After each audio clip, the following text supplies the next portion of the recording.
Vamos ler um texto da Bíblia. Vou pedir só uma gentileza, se puder diminuir um pouquinho só esse vento aqui para mim. Um senhorzinho igual eu, se eu tomar muito vento eu fico gripado. Juízes capítulo 16, por favor. Juízes 16. Eu preciso muito da sua atenção para o que Deus vai falar. Juízes 16, verso 30. Juízes 16, 30. Vai pôr aqui, não vai? Muito bem.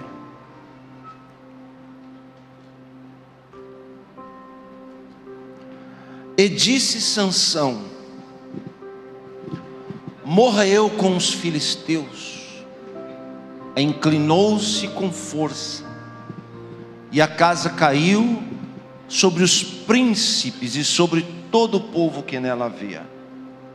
E foram mais os mortos que matou na sua morte do que os que matara na sua vida. Existe um debate milenar sobre qual foi o principal motivo de Deus ter criado esse mundo. Durante todo esse tempo ainda não se achou uma resposta completa, mas tem uma que eu gosto bastante.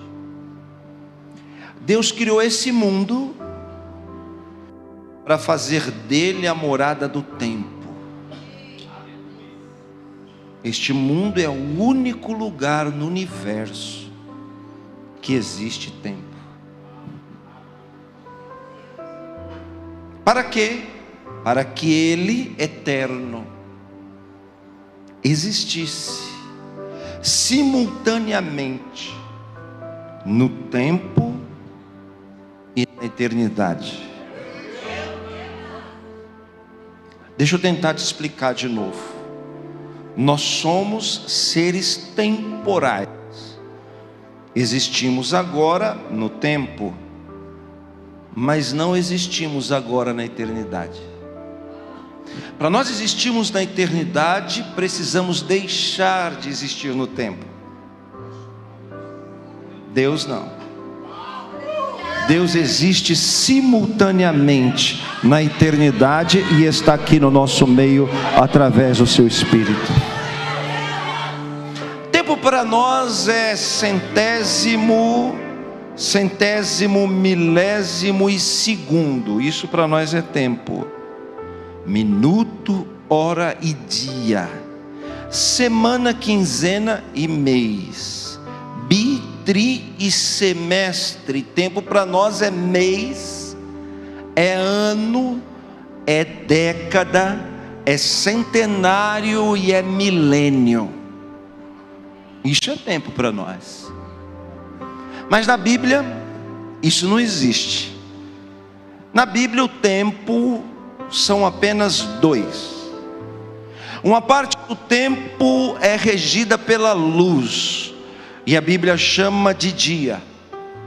A outra parte do tempo é regida pelas trevas e é chamada de noite.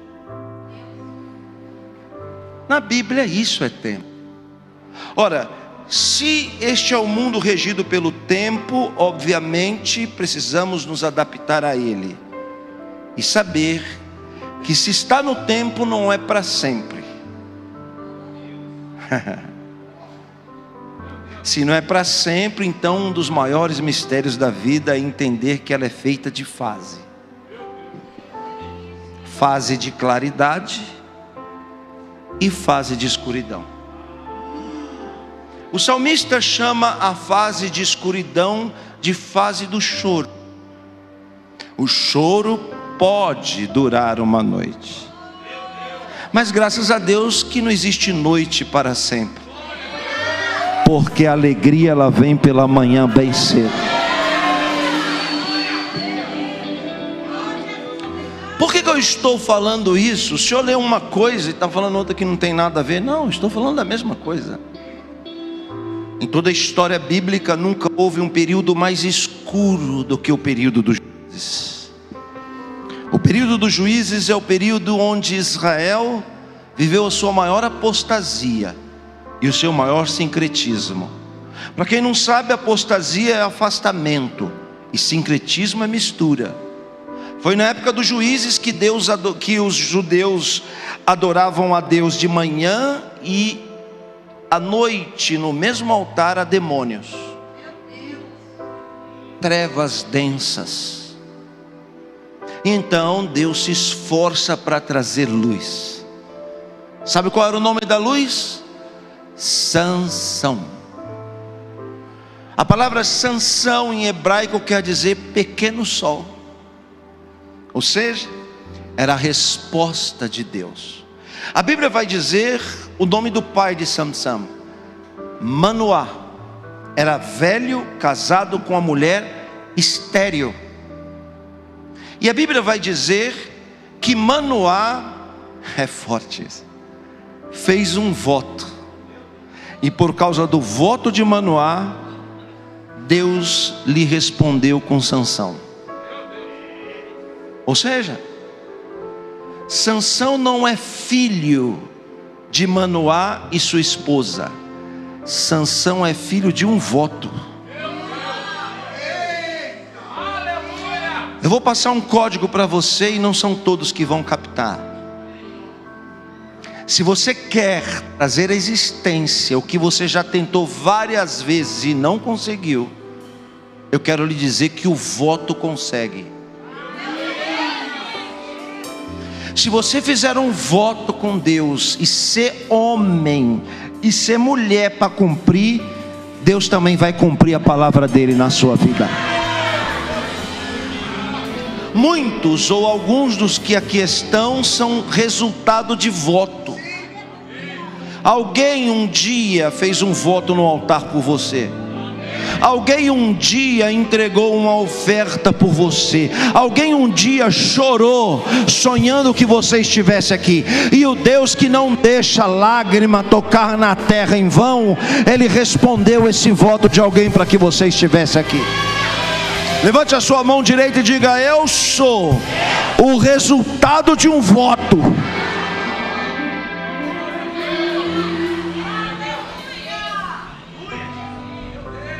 Qual foi o voto que Manoá fez? Ele disse para Hashem: se o Senhor me der um filho, ele será Nazir.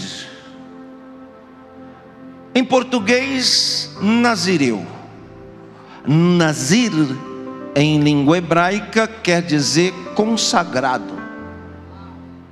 E o voto de Nazir consiste em 3 pontos principais. Primeiro, o Nazir não pode beber bebida forte. Segundo, o Nazir não pode tocar em coisa morta. Terceiro, o Nazir não pode raspar a cabeça. Bebida forte, coisa morta e raspar a cabeça. O que a Bíblia quer dizer com isso? É que se você quiser ter uma aliança com Deus, hoje, esses 3 pontos devem ser intocáveis. O que quer dizer bebida forte? Eu vou lhe dar um exemplo. Suponhamos que você more longe daqui e o culto demore 4 horas. Fique tarde. E você pensa: vai ser um sofrimento ir para casa porque eu vou andando. Preste atenção nisso. Aí você sai andando aqui, vai para casa, 5 quilômetros. De repente você ouve uma buzina de um carro. Pip, pip, pip, pip. Quando você olha, é uma pessoa que você conhece, um parente seu. Só um pouquinho mais baixo. É um parente seu, uma pessoa que você conhece. Aí você pensa: puxa, Deus me respondeu. Aleluia, já não vou mais de pé. Aí chegou a carona. A pessoa aperta o botão, o vidro abaixa e ela diz assim: está indo para onde? Você diz: eu estou indo para casa. Que isso, senhor? Que trem é esse? Entra aí que eu te levo. Eu lhe pergunto: você entra? É uma pessoa da sua confiança, é parente seu. Você não entra? Por que não? 1, 2, 3, por que não?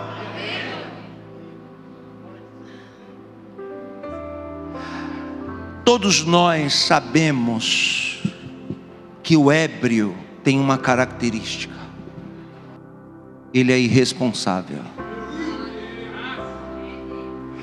Quer ter pacto com Deus?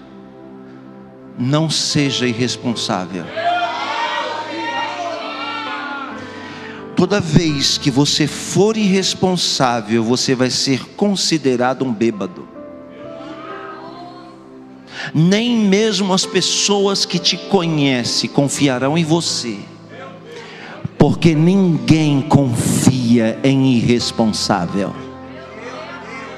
Se você não é responsável com a sua casa, com o seu dinheiro, se você não é responsável com a sua família, com seus negócios e com o seu ministério, você não serve para o pacto.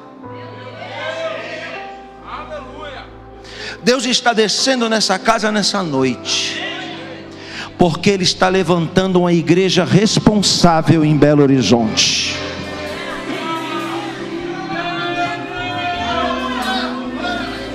Tudo que Deus colocar na sua mão, você vai ter que ter responsabilidade para honrar.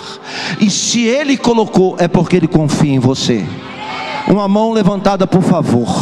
Existem coisas muito grandes que estão sendo liberadas sobre esta casa, e Deus está dizendo: vou confiar em você, por isso que eu vou lhe entregar aquela grande empresa, por isso que eu vou restaurar a sua casa, por isso que eu vou curar as suas feridas, vou te trazer saúde, vou te entregar ministério, porque eu estou confiando em você. Seja responsável.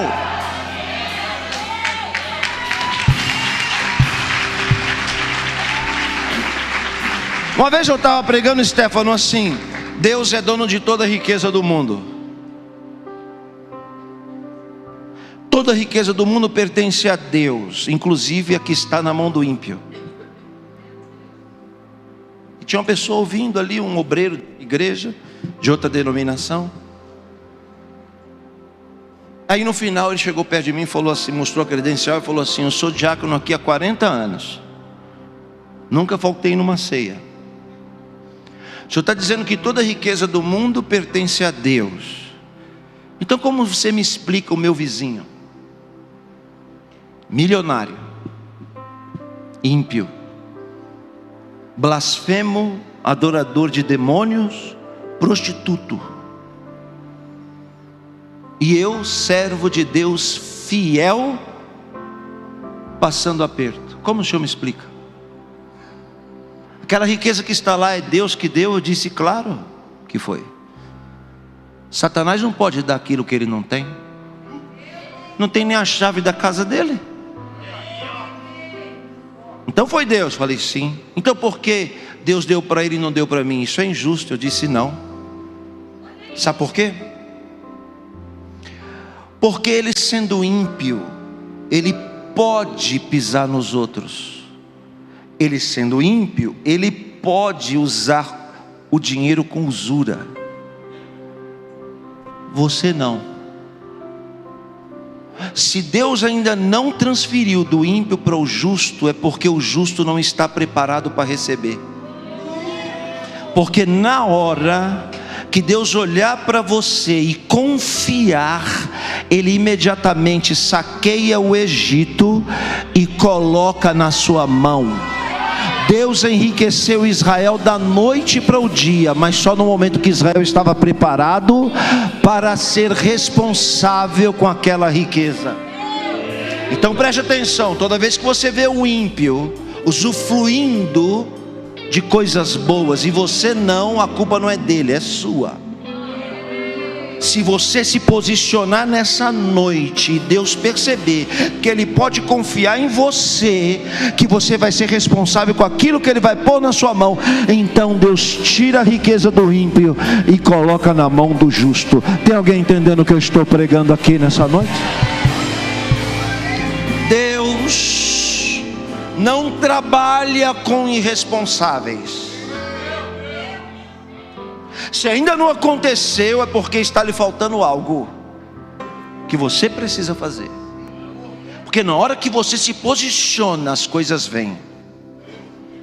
Segundo ponto do pacto, Sansão não podia nunca tocar em coisa morta. Inclusive, essa não é uma regra só para o Nazir, essa é uma regra para todos que querem seguir a palavra de Deus. É proibido na Bíblia você tocar em coisa morta. Por exemplo, o cachorrinho morreu, você vai lá e toca no cadáver. Seu melhor amigo faleceu, você vai lá e beija o cadáver. A Bíblia proíbe você fazer isso, está escrito. E não é Yosef que está falando, é Deus quem disse isso há 3.500 anos atrás. Não se pode tocar em coisa morta. Ah, Jesus tocou. Não, Jesus tocou na esquife. Ele não tocou no cadáver. Então eu não posso tocar em nada morto. Pode. Parente de primeiro grau, marido, esposa, pai e mãe e filho. Aqui não há contaminação, fora disso existe. E essa é uma contaminação, segundo a Bíblia, quase impossível, e nos dias de hoje impossível de ser tirada. Por quê? Porque a Bíblia mostra algumas regras de purificação. Ou seja, quem é santo não transfere santidade, mas quem é impuro transfere impureza. Algumas coisas são purificadas por água, outras por sal, outras por fogo, outras pela terra. Algumas são purificadas pelo sangue. Por isso que você está aqui, né? Porque o sangue de Jesus nos purifica de todo o pecado. Agora, quem toca em coisa morta só pode ser purificado pela cinza do sacrifício da ovelha vermelha. E aqui está o grande pulo do gato. Porque o sacrifício da ovelha vermelha só pode fazer no templo, na mão do sacerdote. E não existe templo, e não existe sacerdote. Então é uma impureza que nunca vai sair. Agora, é muito mais do que isso. Jesus e a Bíblia diz que demônio não tem nome. Sabe quando vai, como é seu nome? Eu sou o Zé. Você, sua Maria. E na China, eles são quem?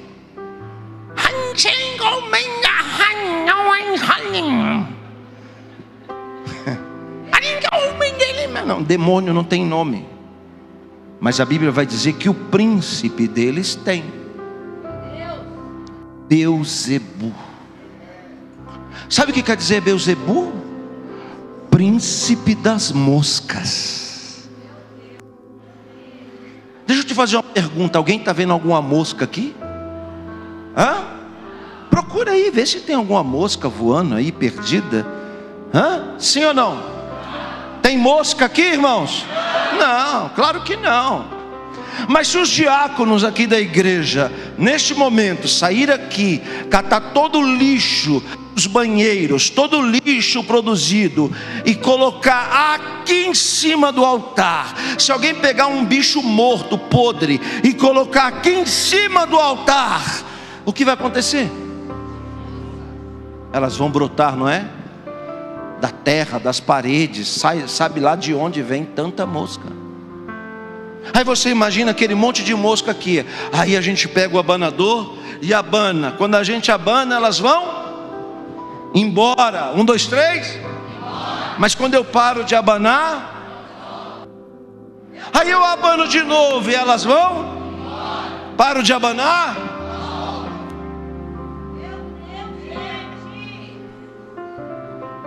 Tem alguém me ouvindo aqui que vem no culto Chega aqui, o pastor abana as moscas da sua vida. E quando você vira a esquina, elas voltam. Aí você volta de novo, pastor, e ele vai e abana. E você vira a esquina e elas voltam. Tem gente me ouvindo aqui que está vivendo de abanar mosca, sendo que Deus está lhe dizendo: melhor do que ficar abanando é pegar tudo que está morto e se desfazer.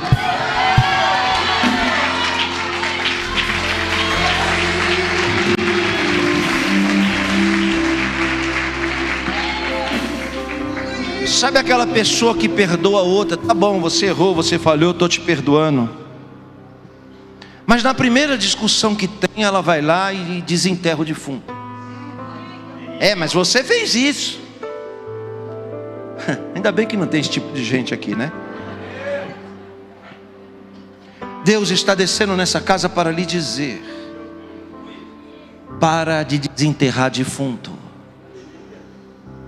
Alguém pode ser muito usado por Deus, mas se você vê essa pessoa, olhe para cá, mas se você vê essa pessoa falando do passado de alguém, é o diabo que está usando ela.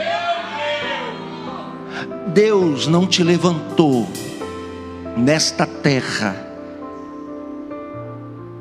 para falar do passado de ninguém, e não te levantou para desenterrar defunto.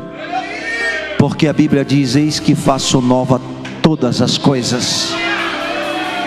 Eis que as coisas mortas ficam para trás e tudo se fez novo.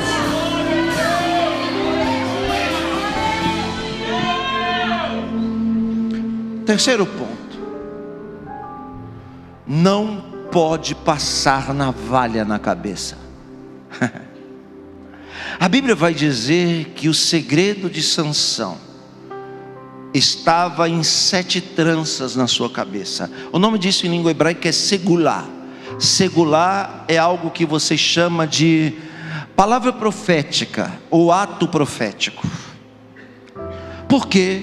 Porque se ele tem 7 tranças na cabeça, o ato profético é que aquelas 7 tranças representam um candelabro virado de cabeça para baixo, derramando azeite constantemente sobre a sua cabeça. Era um código secreto. E obviamente você deve imaginar que Sansão era um homem másculo, alto, cheio de músculos, sim ou não? Fortão, não é? E eu vou lhe dizer que nunca foi, porque senão Deus ia ter que dividir a glória dele com os músculos de Sansão. Sansão, segundo os nossos sábios, era franzino, baixinho e magrinho, aquilo que você chama de chassi de grilo. Sim, e eu provo. Ele chegou em Gaza e os filisteus com 2,5 metros de altura olharam para ele. Ele diz: ei, vocês aí filisteu, é melhor vocês recuarem, senão eu vou arrancar os portões de bronze da cidade. E os filisteus devem ter olhado, visto aquele cara franzino, e falou: ô ET, cadê o Rodolfo? Franzininho, pequenininho, você vai arrancar o quê? Eu vou arrancar os portões da cidade. E alguém olhou para o braço dessa finura e disse: está de brincadeira, né? A Bíblia diz que Sansão juntou os portões de bronze com ferrolho e tudo. Você imagina a cena? Levantou os portões de bronze de Gaza. O choque não é ele ter arrancado, era quem estava arrancando. Então, quando desprezarem a sua aparência, quando desprezarem a sua condição financeira, quando desprezarem a sua condição intelectual, Deixa desprezar, sabe por quê? Porque Deus não depende de nada disso para manifestar a glória dele na sua vida. Deus vai assustar muita gente através de você. Igreja do Evangelho Quadrangular São Joaquim, Belo Horizonte, Minas Gerais. O poder de Sansão dado por Deus vai estar sobre vocês e vai assustar muita gente.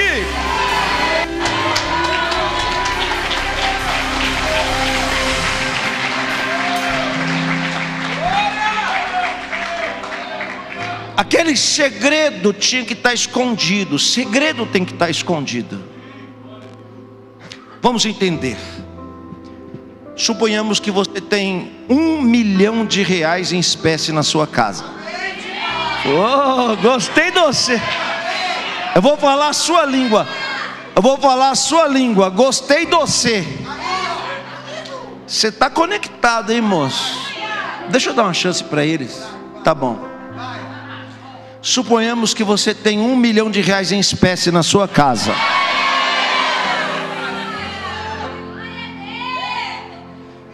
Tudo em notinha de 200 novinha.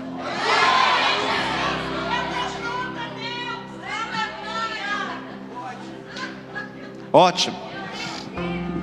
Você precisa viajar. E eu lhe pergunto, onde você vai guardar esse dinheiro? 1, 2, 3? Não, se está na sua casa, você vai levar para o banco? Não, você tem que esconder na sua casa. Onde você vai guardar? Um lugar seguro. Vamos, um lugar seguro. No cofre? Todos juntos, 1, 2, 3? Olha aqui. Se o ladrão entrar na sua casa, qual que é o primeiro lugar que ele vai procurar? Então, cofre não é o lugar mais seguro. Olhe para cá. Mas se você pegar R$1 milhão, fazer um pacotinho com aquele saco de lixo e botar na lixeira em cima da pia, se o ladrão chegar, ele vai derrubar a casa, mas não vai procurar na lixeira. Eu não estou falando de lixeira, nem de pia, nem de casa e nem de dinheiro. Eu estou falando de valores espirituais imensuráveis, guardado em coisas simples.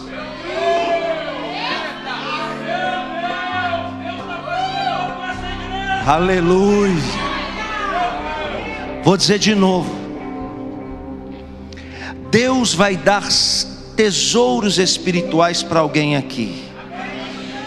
E eles serão guardados na simplicidade da vida. Ele está lhe dizendo que Ele vai aparecer para você nos lugares mais simples da sua vida. Lá naquele tanque que você lava roupa, lá naquela mesa que você trabalha, lá naquele ponto de ônibus que você pega todo dia, lá naquela rua que você passa toda hora. Deus está lhe dizendo: eu sou o Deus de Moisés, e fui encontrar com ele no lugar que eu sabia que ele estava, no lugar mais simples do seu dia a dia. Ali eu vou encontrar.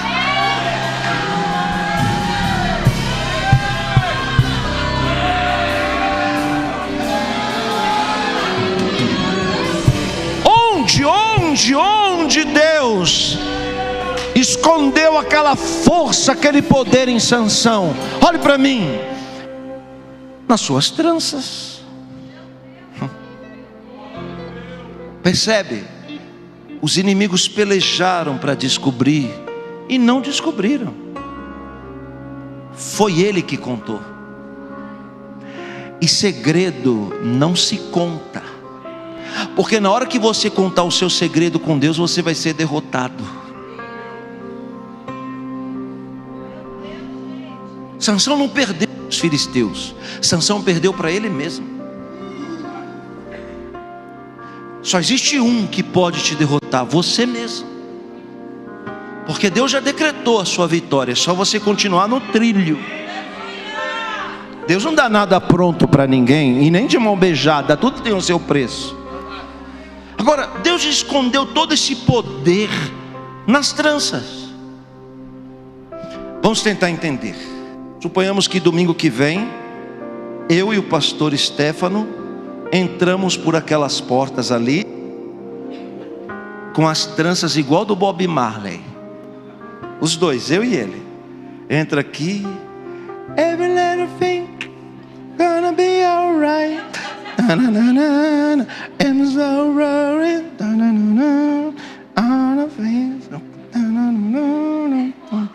Every little thing gonna be alright. Aí eu e o Stefano chega aqui, irmãos, aconteceu algo sobrenatural com a gente, mas é segredo. Um vai cutucar o outro e falar: as tranças. Todo mundo vai matar a charada, não é? Por quê? Porque não é comum o Stefano e eu usar trança. Mas nos dias de Sansão, todo homem usava trança. Deus escondeu o segredo na lixeira. Deus escondeu o tesouro na lixeira, de modo que ninguém consegue enxergar verdadeiros tesouros dentro de coisas simples. Uma mão levantada. Quanto mais simples você for, mais tesouro Deus deposita. Quanto mais simples você for, mais segredo e mistério você vai ter com Deus. O profeta Isaías diz que a aparência de Jesus era desprezível, mas a humanidade nem imaginava que ali estava uma bomba atômica numa casca de ovo. Posso explicar ou não? Explica ou não? O que é que eu pulo? Posso pular também? Não. Preste atenção. Este nível de vida que nós estamos aqui embaixo é o nível mais baixo. Para cima desse nível existem 10 castas espirituais, que nós judeus chamamos de Sefirot. Cada esfera dessa vivem seres espirituais. Redobre sua atenção. A primeira, uma acima de nós, os anjos, da língua hebraica Malach. Vamos fazer conta, matemática. Um anjo equivale a 185 mil pessoas. Um anjo. Só que acima do anjo tem a segunda miríade, os arcanjos. E o arcanjo é 7 vezes maior que um anjo. Multiplica por 185 mil.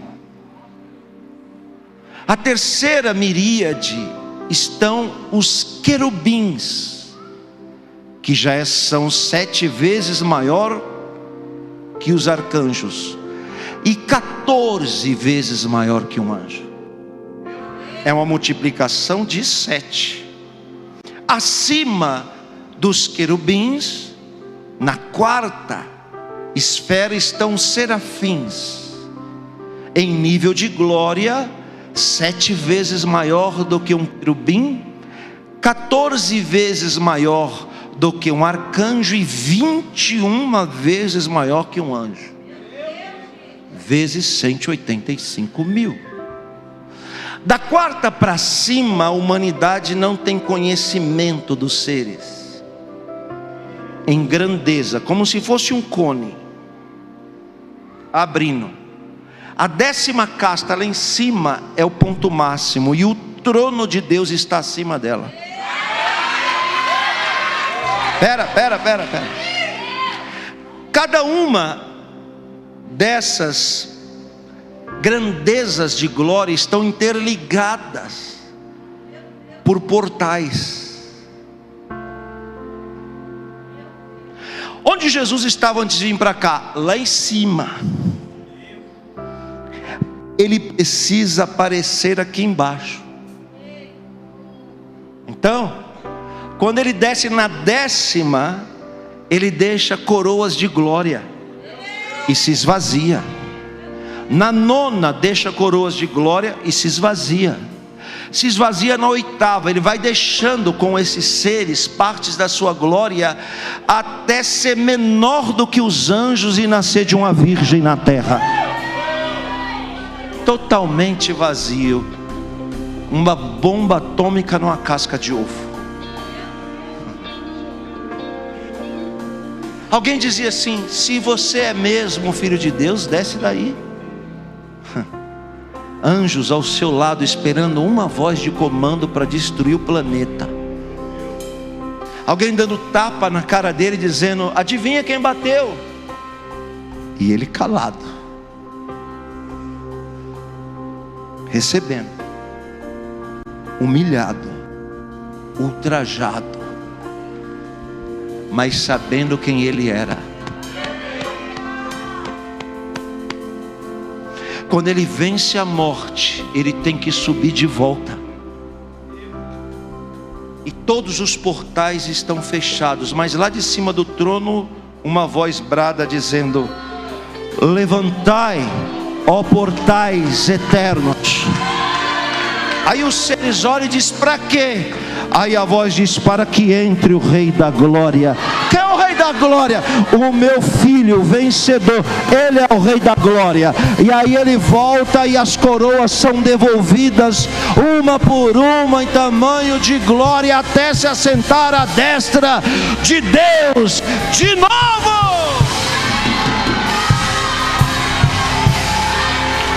Vamos adorar, porque houve festa entre anjos, arcanjos, querubins, serafins, e Ele está em glória.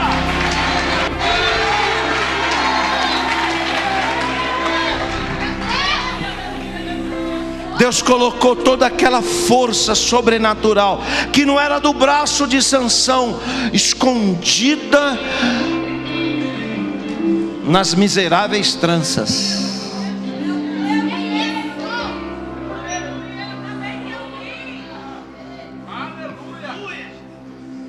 Você precisa aprender a ter segredo com Deus, códigos espirituais. Seu inimigo não consegue ter acesso ao que você pensa, mas é exímio observador, fica te observando.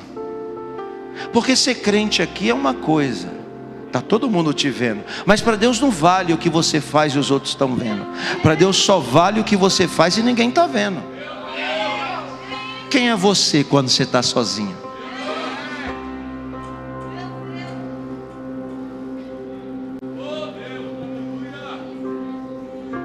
Sansão preferiu se entregar na mão do inimigo, e os filisteus o agarraram. Preste atenção. Rasparam a cabeça de Sansão e furaram os seus olhos. Por quê? Porque ele foi irresponsável, e Deus não é conivente com irresponsável.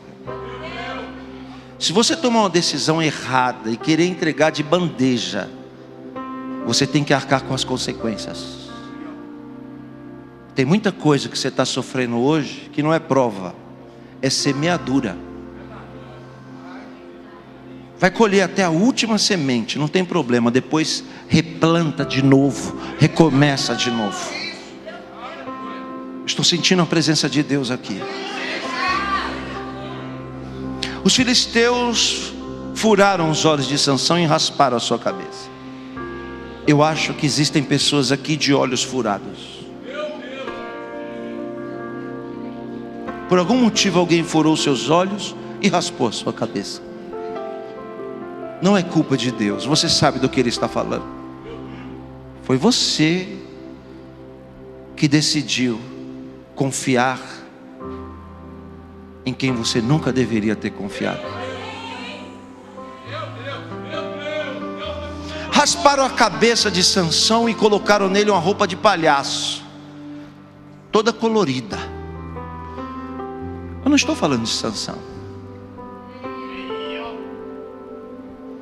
Vestiram Sansão com a roupa de palhaço, e o homem que arrebentava as correntes mais densas, agora é amarrado por um barbante.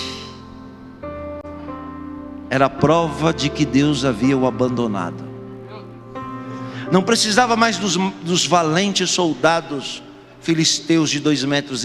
Uma criança se amarrou no dedo mindinho de uma criança e ela arrastava Sansão.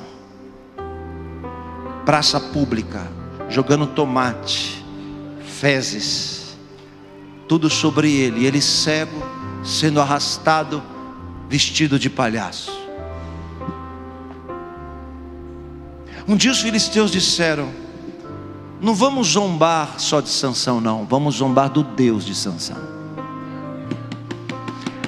Aí a história mudou. Porque enquanto zombarem do erro que você cometeu, está tudo certo. Mas quando zombarem do Deus que você serve, Ele vai entrar na peleja. Podem subestimar você, mas Deus não vai aceitar ninguém, filho de Belial nenhum, subestimar o Deus que você crê. Tem alguém entendendo porque eu estou pregando em parábolas aqui nessa noite?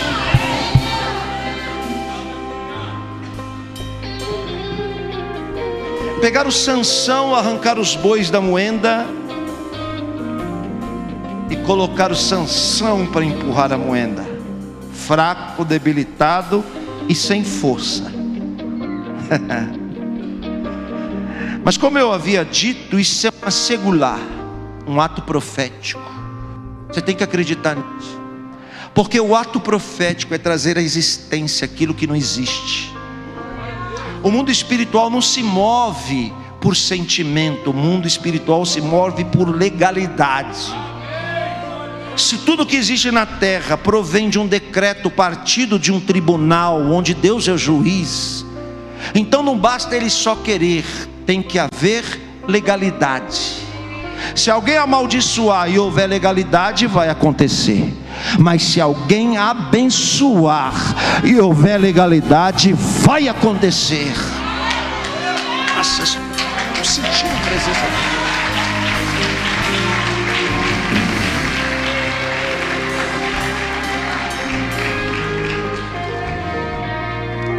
Deus. Sansão começa a girar a moenda. Olha o sentido que eu estou girando. Esse é o sentido horário. Onde está o ato profético?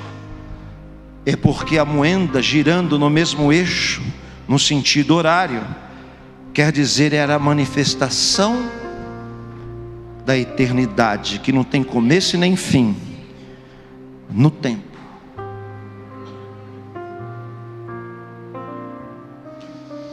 Quando ele começa a girar, ele deve pensar igual você: estou cansado de girar essa moenda e não chegar em lugar nenhum. Eu estou cansado de fazer isso sempre e não ver resultado nenhum. Mas Deus me tirou lá do outro lado do país e me trouxe aqui para lhe dizer: o resultado vai chegar. É só você não desistir de girar a moenda. Hoje eu estou lhe dando força para girar essa moenda. Não para de girar essa moenda.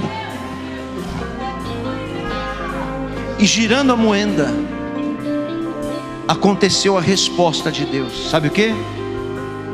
Sansão pôs a mão na cabeça. E quando ele pôs a mão na cabeça, ele percebeu que o seu cabelo voltou a crescer.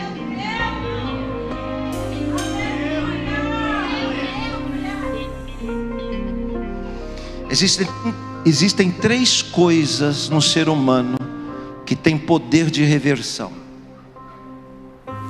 Vou te ensinar isso porque talvez você nunca mais escute isso na sua vida. Existem 3 coisas aí dentro de você que tem poder de reverter qualquer coisa. Todas elas escritas com a mesma letra, a letra Tsav.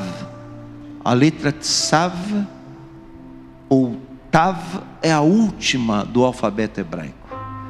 É a letra T. Quais são as 3 coisas que têm poder de reversão?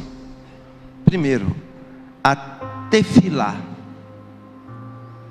Segundo, a techuvá. E terceiro, a tzedakah. Vou traduzir, tá? Fique em paz. Tefilá quer dizer oração. A oração tem poder de reverter qualquer coisa no mundo físico.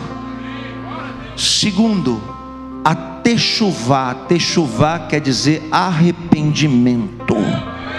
O arrependimento tem poder de reverter qualquer coisa neste mundo. E terceiro, a tzedakah. A tzedakah quer dizer oferta. A oferta tem poder de reverter qualquer coisa nesse mundo. Mas como assim a oferta tem poder de reverter qualquer coisa nesse mundo? Eu lhe explico. Quando Caim matou Abel, Deus pergunta para Caim: onde está teu irmão? Ele diz: eu não sei. Deus diz: você sabe, porque eu estou ouvindo a voz do sangue dele clamar a mim desde a terra. Então quer dizer que sangue fala. Não entendeu? Te explico. Você trabalha 30 dias, no final do mês seu patrão te dá dinheiro. Você olha e vê dinheiro, mas não é dinheiro, é o seu sangue. Porque você gastou 30 dias da sua vida para receber aquilo. Ele está devolvendo o seu sangue. Por isso que a gente fala: eu dei o sangue. Aí o que você faz? Você pega o seu sangue e põe uma parte na farmácia, outra no mercado, outra no posto de gasolina, outra no shopping. Tem sangue seu em todo lugar, só não tem sangue seu no altar. Aí você diz assim: Deus, o Senhor não me responde. Claro, Ele não vai lá na farmácia procurar a voz do seu sangue. Ele vai procurar a voz do seu sangue se 10% dele estiver aqui no altar. Então, quando você é dizimista, ofertante, você está garantindo que Deus vai responder a sua oração. Por isso que a tzedakah tem poder de reversão. Eu poderia explicar os outros dois, mas o tempo não vai permitir. Vocês são sedentos, hein? Mas se eu falar tudo, eu não tenho outra mensagem para pregar da outra vez. Eu só tenho duas. Preguei uma de manhã e essa agora. Aí você acaba comigo. Quando Sansão põe a mão na cabeça, preste atenção, isso é um gesto. Sabe aquele gesto que você diz assim: põe a mão na cabeça? Já ouviu alguém falar isso? Põe a mão na consciência. Claro, porque existe um subtribunal no ser humano que é a sua consciência. Quando Sansão põe a mão na cabeça, ele está dizendo: me arrependi. E o arrependimento é a techuvá, é a arma número 2. Ora, Deus não mata quem se arrepende. Sim, Davi tinha 1000 mulheres no harém, mas quis a casada. E a sentença para o adultério é morte. A pergunta é: por que Deus não matou Davi? Porque Davi se arrependeu. E Deus não mata quem se arrepende. Quando Sansão, prestes a morrer cego e careca e fraco, põe a mão na consciência, ele se arrepende. Quando ele se arrepende, Deus volta e diz: eu vou te dar uma segunda chance. E a glória da segunda casa vai ser maior do que a da primeira. Tem alguém entendendo o que eu estou pregando aqui nessa noite? Levante uma mão, a direita. Por que você tem que levantar a direita? Olhe para mim. Deus falou em Números para Arão: quando ele for abençoar o povo, ele tem que abençoar com a mão direita. Arão, o primeiro sumo sacerdote, fazia esse gesto com a mão, pastor. Alguém vai dizer: não, isso é o Dr. Spock lá do... É mesmo, o Dr. Spock era judeu e ele criou esse gesto codificado. Sabe por quê? Olhe para mim. Arão ia abençoar Israel, ele fazia assim com a mão. Por que ele fazia assim com a mão? Porque isso aqui é uma letra hebraica, a letra Shin. Shin de Shalom, Shin de Shabbat, Shin de Yeshua, Shin de Jerusalém. Mas por que ele fazia esse gesto? Porque ele não estava abençoando em nome dele, ele estava abençoando em nome de Shaddai. Shaddai, o poderoso. Então quando você for receber uma bênção, levanta a mão direita e abraça. Deus está lhe dizendo: eu vou lhe dar outra chance. E vai ser no segundo semestre que está perto de começar. Recebe o que eu vou dizer. Eu estou vendo um vento impetuoso entrando por essas portas, em forma de redemoinho e girando a uma velocidade estonteante. Ele gira muito forte no mesmo eixo. E quando esse vento vai entrando aqui, Stefano, eu vejo pessoas com roupas rasgadas, maltrapilhas, e o vento vai envolvendo elas. Quando o vento envolve elas, ele tira a roupa velha e põe roupa espiritual nova.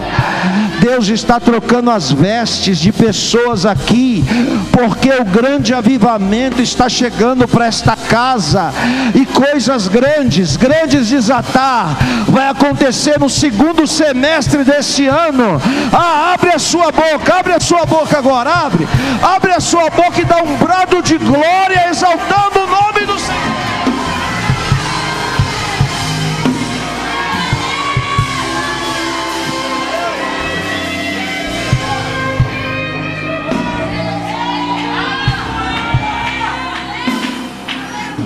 Se hoje você pôr a mão na sua consciência,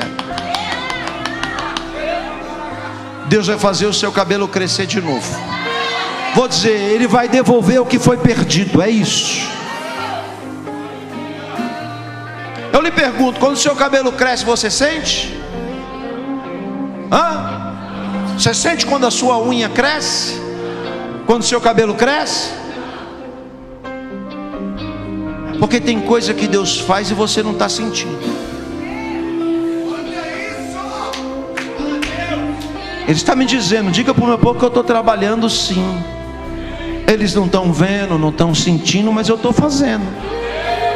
E quando eles colocarem a mão na consciência, eles vão perceber que a obra já está feita. Aleluia, eu estou sentindo a presença dele aqui. Sansão pôs a mão na consciência e diz: Deus, eu me arrependo, eu vacilei, eu falhei, foi eu que entreguei, não foi o Senhor que me entregou, foi eu que fiz errado. Senhor, me dá uma outra chance. Ele percebeu, ele voltou. Eu achei que ele tinha desistido de mim, mas ele voltou. Ele vai me dar outra chance. Engraçado que os inimigos nem se tocaram que ele estava cabeludo de novo. Porque é assim que Deus faz. Você não sente, mas Ele também cega os adversários. Os inimigos já estão dando você como morto. Os inimigos estão dizendo: essa daí não se levanta nunca mais. Olha lá, tadinha dela, está toda arrebentada. Deixa te dar como morto, porque o seu cabelo está crescendo de novo. Sansão percebeu que Deus voltou. Então ele está esperando a oportunidade. Ele faz uma oração: Deus, se eu sou precioso para Ti, me dá uma chance de vingar um único olho meu.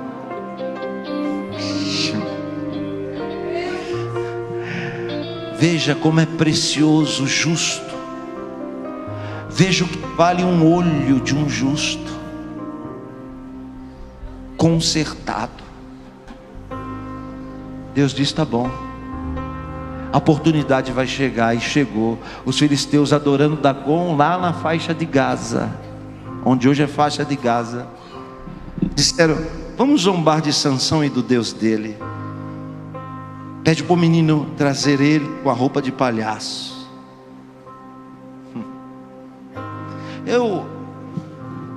18 minutos. Tem que ser obediente.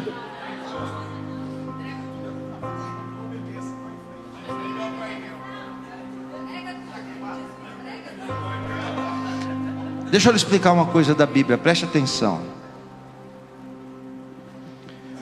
A Bíblia, ela depende de ângulo e tempo para você enxergar algumas coisas. Ângulo e tempo. Diga comigo. Vou lhe explicar. Você está dirigindo, velocidade, tempo. Olha no retrovisor, ângulo. Olhou, não viu nada. Deu seta e entrou. De repente, alguém buzina, você toma um susto e volta. Você vai dizer: nossa, tinha um carro ali, mas eu não vi. Se você esperasse mais 3 segundos, ele ia aparecer no retrovisor. Ele estava escondido porque o ângulo e o tempo o escondeu.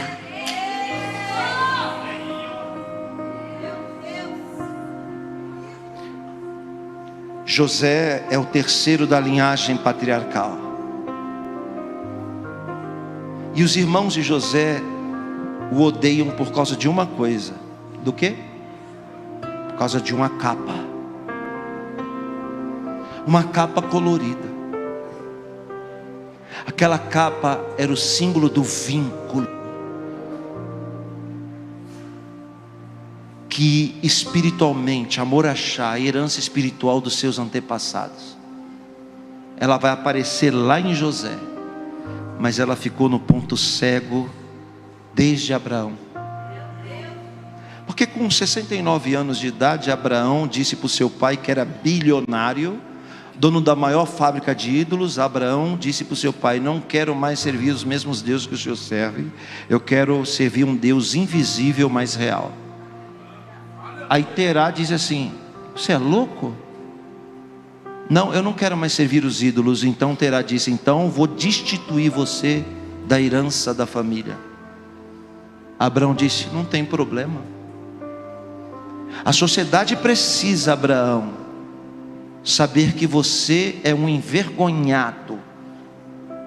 Então Terá faz uma capa colorida para Abraão. Abraão é obrigado a andar na rua com aquela capa de palhaço. Todo mundo que olha sabe, foi deserdado, idiota, palhaço. Mas Abraão tem zelo com aquilo, porque aquilo é o símbolo de que a dinastia espiritual foi quebrada e que uma nova história está começando a partir dele. Preste atenção, eu não te conheço, nem imagino quem foram os seus antepassados, mas quando você se converte, as pessoas dizem: é um palhaço, é uma palhaça. Deixa falar, você quebrou uma maldição hereditária para trás, e a partir de você começa uma história de vínculo espiritual, de vitória. Você é um Abraão. Abraão precisa de alguém para receber a capa. Passa para Isaac. Isaac precisa de alguém para receber a capa. Chave, Esaú. Esaú não dá valor. Jacó compra. Não tem nada de engano não. Ele pagou o preço que foi pedido e recebeu a capa. E agora Jacó passa ela para Yosef. Aquela capa era uma herança dos seus ancestrais, de um vínculo imutável com Deus invisível. Era uma capa colorida que, quando vem na mão de Yosef, já tem 250 anos de idade. Preste atenção. Quando eu perguntei o que Yosef tinha, você disse o quê? Sonho, né? Não, não é. Não era sonho, porque sonhar todo mundo sonha. Aquela capa trouxe para Yosef, já estou do outro lado, já saí de lá, vim para cá. Aquela capa trouxe para Yosef o segundo maior dom que um ser humano pode ter. O primeiro é o amor. Por quê? Porque ele dá sentido a todos os outros. E o segundo é o discernimento. O discernimento é dom de governo. Deus só dá para quem vai reinar.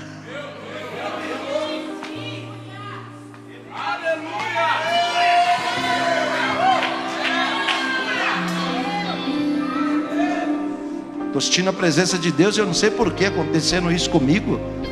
Eu não saio de um assunto para entrar em outro.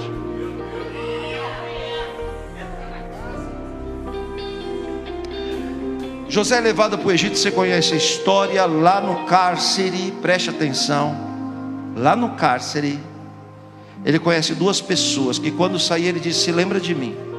O que sai primeiro morre, o segundo vira copeiro do rei.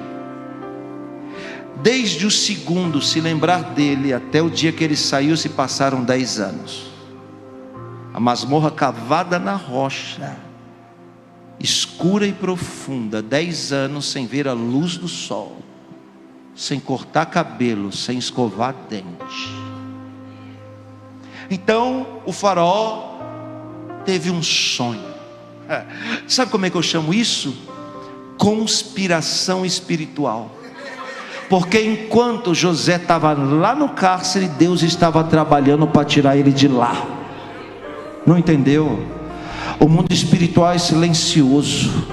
Você está aqui, Deus está trabalhando em silêncio, sem você perceber. E no momento certo tem algo grande que vai acontecer, e Deus vai tirar você dessa cova, desse cárcere.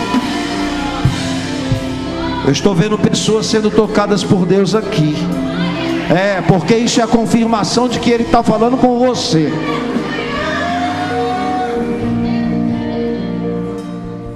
O copeiro desce em todas as masmorras de Stefano, procurando Yosef. Só tem um jeito de achá-lo. Vamos perguntar quem fala hebraico. E saiu. Quando chegou numa masmorra, encontraram Yosef, irreconhecível. Que eles olharam e disseram: a gente não pode colocar ele na presença do rei assim. Olha o que os nossos sábios dizem: que eles rasparam todo o pelo de Yosef, todo, até a sobrancelha, todo raspado. Depois que rasparam, deram um banho e perceberam que por baixo dos pelos havia uma ferida. Eles disseram: este homem não pode ser apresentado perante Faraó nesse estado. Ficou 30 dias sendo sarado no bálsamo. Ungiram José para que as feridas desaparecessem. Depois que ele tomou um banho, tirou o pelo, a sujeira, foi ungido, sarou as feridas, eles disseram: agora vamos vestir a melhor roupa.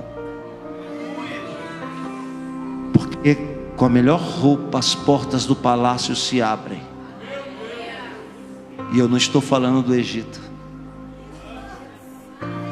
Quando José se apresenta para Faraó, os magos, os feiticeiros, os necromantes não tinham a resposta.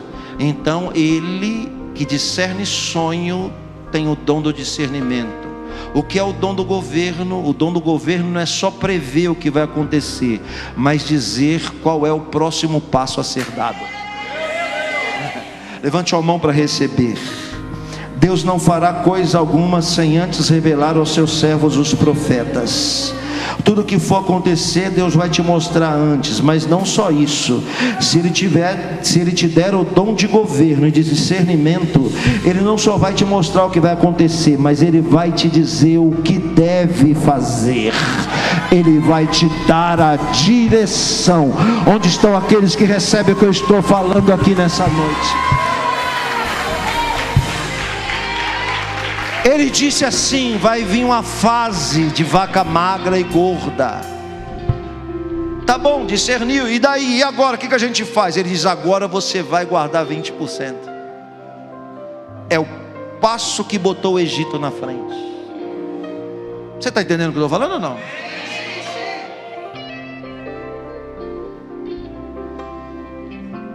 Se passaram centenas de anos, e Ruth partiu da terra de Moabe junto com Noemi.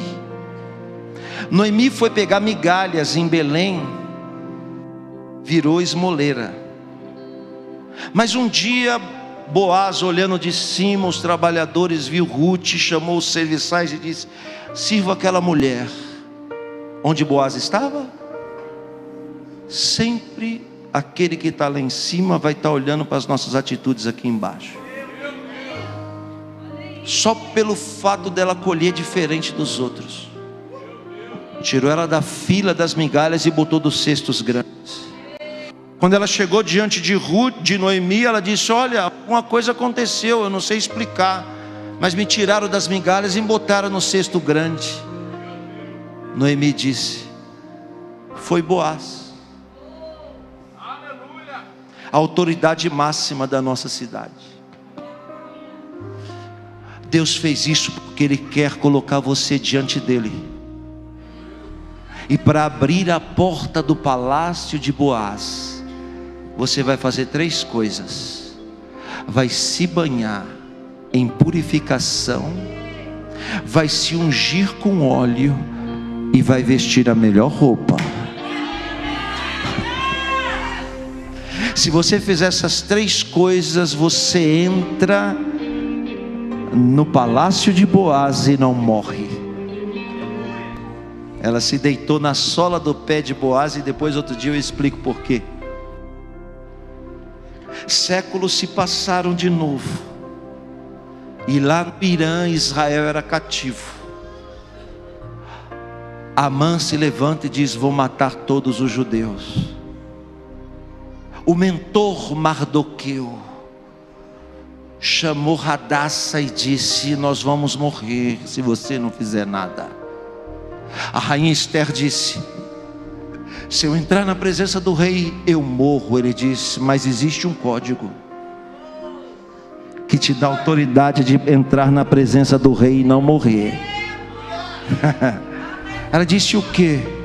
Mardoqueu disse: você se banha, se purifica, se unge e se sara, e veste a mais alva e limpa roupa. Se você fizer essas 3 coisas, você entra na presença do rei e ele não te mata. Quando a Esther entrou, o rei disse: o que você quer que eu te faça? Eu te dou metade do meu reino pelo seu pedido.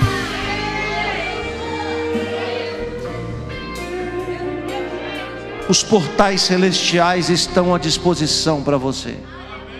Mas se você quer entrar na presença do rei, se purifica, se sara, e as vestes representam santidade. Com essas 3 coisas, as portas do céu estarão abertas sobre você. A roupa colorida de Sansão era exatamente igual a de Abraão. Quando alguém quiser colocar uma carapuça de palhaço em você, não murmura, porque é Deus traçando um caminho para decretar a sua vitória e a sua honra. Deixa zombar, irmã. Deixa zombar, deixa falar que você é fanática, deixa falar que você é uma pessoa, deixa falar. O que você tem que fazer é girar a moenda. Enquanto os outros falam, o seu cabelo cresce. Enquanto os outros murmuram, o seu cabelo cresce. Deixa os filisteus fazer festa, porque os dias dele está contado. Eu queria ouvir um glória a Deus bem forte daqueles que acreditam naquilo que eu estou falando.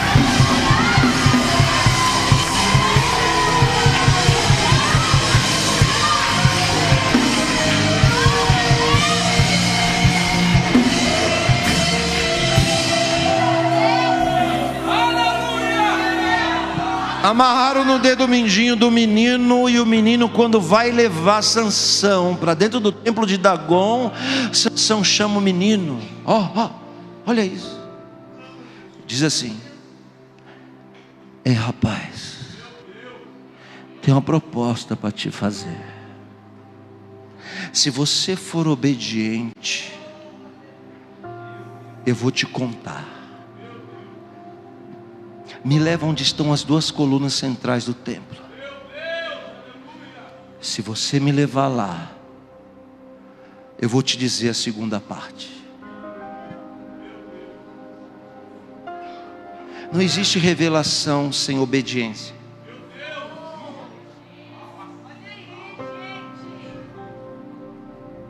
Eu gosto da Bíblia por isso, porque eu enxergo no menino algo maior do que o próprio Sansão. Uma vez, alguém entrou lá no meu Instagram. Geralmente eu não respondo ninguém. Eu não paro para ficar jogando pedra em cachorro. Mas entrou lá um grande líder. escreveu assim: não é este que está judaizando a igreja do Senhor? Respondi: gostei dessa fala, pastor. Me fez lembrar o povo da fogueira. Quando Jesus estava sendo julgado por Pilatos, e Pedro está perto da fogueira, os murmuradores olharam e disseram: não é este também um deles? Gostei. Você é daqueles que ficam mexericando nas fogueiras, né, pastor? Deixa eu falar uma coisa para o senhor. Isso é muito pequeno para o senhor é grande demais.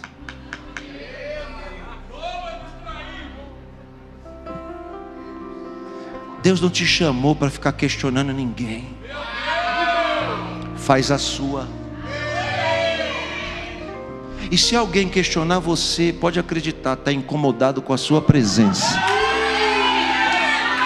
Levanta a mão bem alto e diga: Deus me chamou para incomodar as trevas. Quantos pode dar um grito de glória exaltando o nome dele?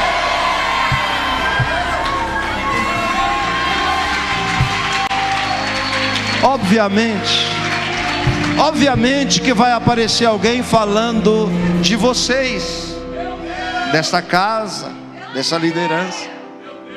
É porque está incomodado. Já sentiu que vai perder.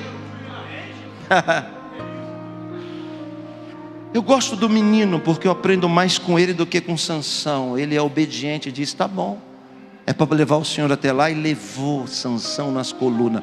Quando ele levou, Sansão disse: agora eu vou te contar a segunda parte. Foge, corre, porque se você obedecer na primeira, na segunda Deus te livra.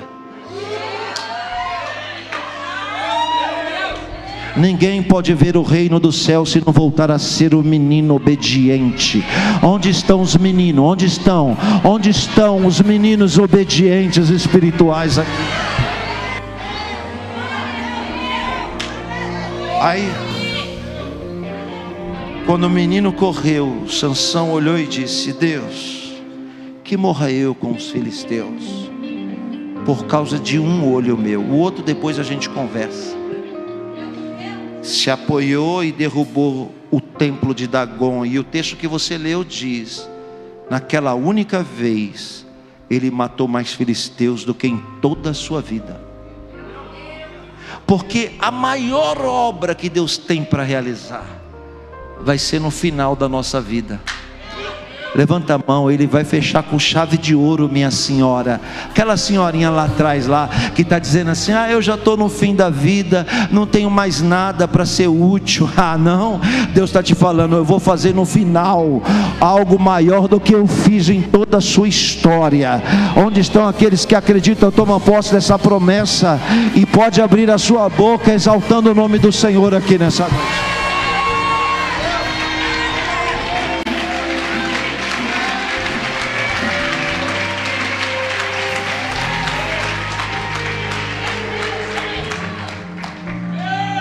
Fique de pé.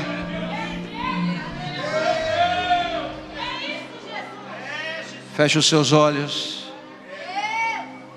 Esquece que tem uma multidão de pessoas aqui.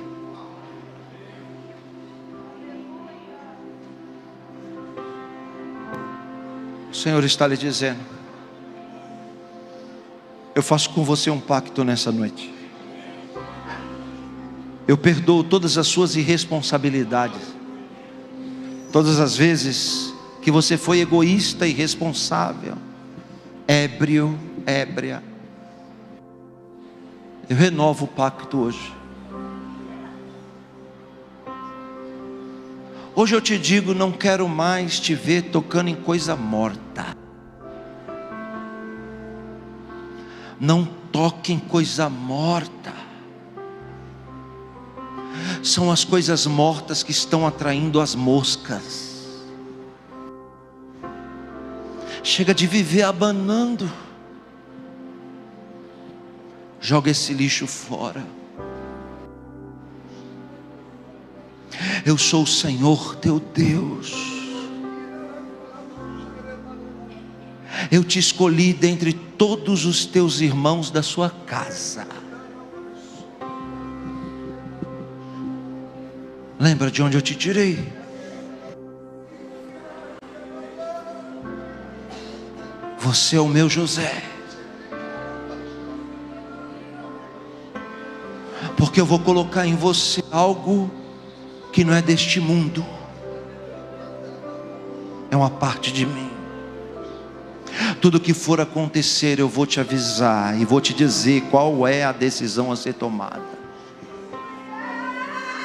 Porque você é minha amiga. Porque você é o meu amigo.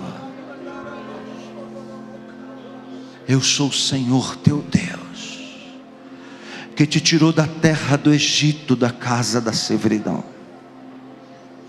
quando você ainda nem me conhecia. Eu sou o Deus do teu avô, da tua avó, do teu pai, e eu vou ser o teu Deus também.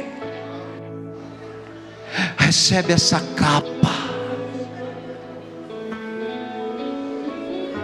Recebe essa capa colorida. Ranaka halmaskadaramat. Rikalam khalestehal akhtabastik. Rikiante khol machateha. Adonai roi lo achsar binyodeshi yarbitseni alme menuhot yanachleni nashi yeshove v'yanre magelet seder leman shemolo ichaycha ki ata imadi shivtecha umishantecha derchamun lechanon efanai shurcha neger shodechai di satan vasemen kosi kosir vayachtov achesed defun.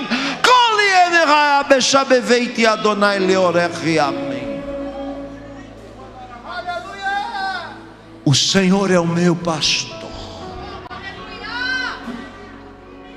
e Ele não me falta. Ele unge a minha cabeça com óleo, e o meu cálice transborda de fartura. 1000 cairão ao meu lado, 10.000 à minha direita, e eu com a capa colorida não serei atingido. Você está sentindo algo diferente ou não? Eu vou lhe dar um minuto apenas, para você botar para fora o que você está sentindo, porque não é desse mundo.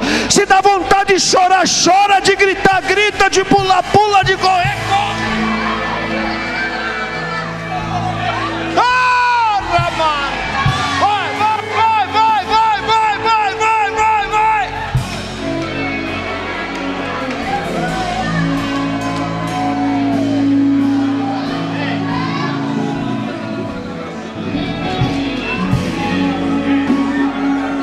A moenda está girando, a moenda está girando, o cabelo está crescendo. Ele disse: eu não desisti de você não, eu estou com você, estou voltando, estou vindo com força máxima.